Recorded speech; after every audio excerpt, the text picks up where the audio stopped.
Hello guys, I'm Ali Reza. I hope you're great. Today I wanna review the trade I took in this week and see how I took that trade and how I managed those trades. So let's get started with this trade I took today. Alright, so on 30-minute time frame we see we have a resistance here. This 30-minute candle break this resistance. Next candle wicked down and break the high of the previous candle and break this wick to the left side. So when break this, I entered right here.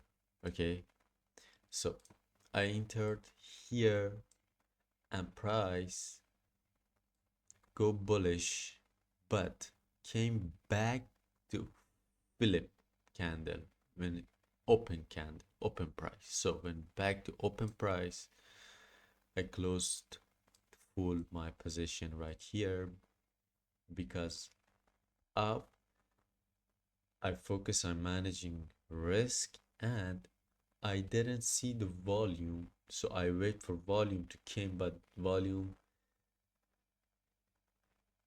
not here, so I close full the trade. So today is a Friday, so on the Fridays you should be careful about the trade you took and risk management also. So I close full right here and I lose less what I planned to lose, and that's very important. So this is basically the trade, and this is enough for today. So let's back and also I want to mention something. Look at the 1 hour time frame. On 1 hour time frame we have volume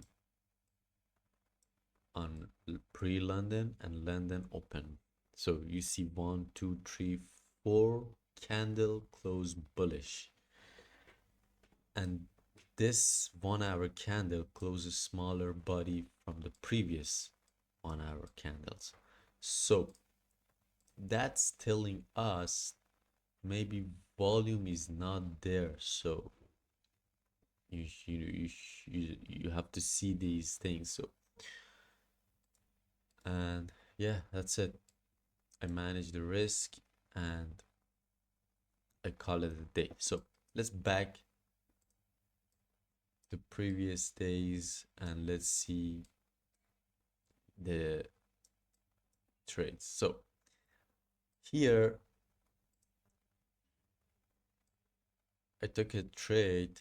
So let's see why I took that trade. So on the 30-minute time frame, we see we have a support, excuse me, we have a resistance, and this candle couldn't break it.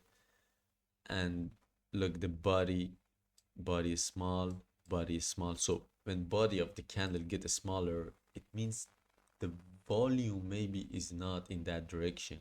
For example, here we have a bullish candle close a small body, so it means the volume for bullish is decreasing. So volume for bullish is decreasing, it means seller came into the market. So when this candle wicked up and break this low, I took a sell right here.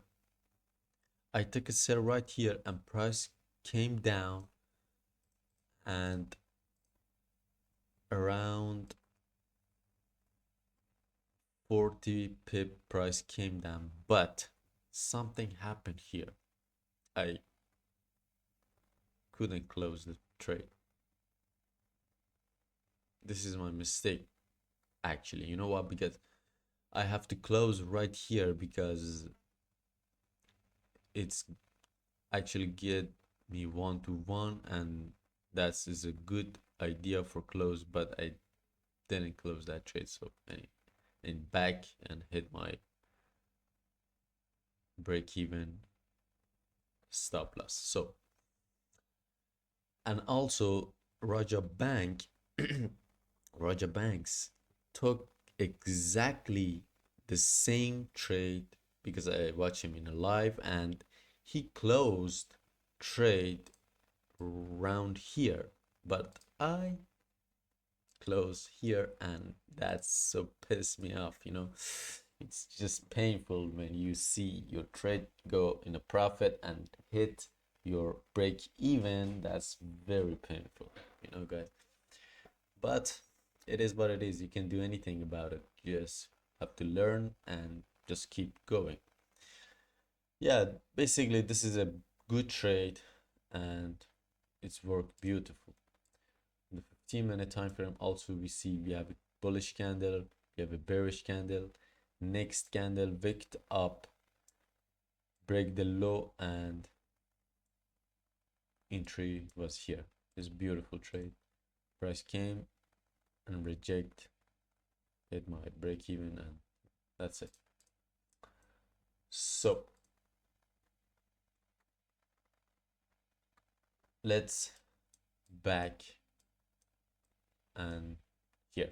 So I took a sell here and I managed this trade also. So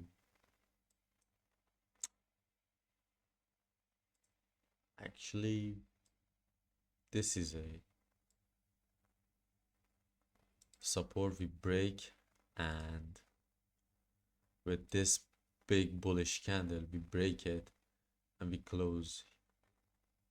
Next candle wicked up, break the low here. I took a sell, price came down but back to my back to open price, and at open price I closed full trade to manage the risk because I anticipate volume came and price came down, but it didn't happen, you know, just price break and go, you know, just after that price go down around 30 pip, you know, just. And something here I want to mention is look at this big bearish candle, guys. And also we have a bullish trend, you know, you have a bullish trend, and this big candle right here is just too, you know, just too far from support or resistance. You know, I think here is better trade with wait for price to come retest this and then took a sell. You know, just better idea because right here it's not good because we have a around 80 pip 90 pip candle just came down and taking sell right here is not a valid trade, you know, guys. But I managed this trade and that's very good. So these three trades I took in this week, and I don't took a lot of trade, I don't over trade, and I just focusing on managing the risk, and I losing less what I planned to lose. And basically I stick to I stick to my plan, to my trading plan, and I focus on managing risk. So that's it, guys. I hope you learned something from that, and I hope together grow, learn, and I want to say something. Some days maybe you you haven't enough energy, or you're not in a right mood or a good mood, you know, something you some days you have just tired and lazy and all of that. But the most important part of trading and life especially is to showing up every day no matter what. Is important to show up and do the job, you know, and discipline is very important. I think in the last week I haven't enough discipline, I think, because of that I couldn't took some of the good trades and I missed some trades. For example, today I missed this beautiful impulsive move right here. When price break that high, I see this trade, but I couldn't execute on that trade because I haven't I my mind is not right at this point, and because of that I missed this trade, and that's it bother me because I haven't enough discipline to take that trade. So you know discipline is so important, so you have to understand this and you have to take it seriously because this is a job, this is a business, and you have to treat it like a business. And this is a lesson also for myself, for me. And yeah, this is a life basically, and you have to be disciplined if you want it, if you want to make it. That's it, guys. I hope you great. Have a great weekend. See you in the next week, and peace out.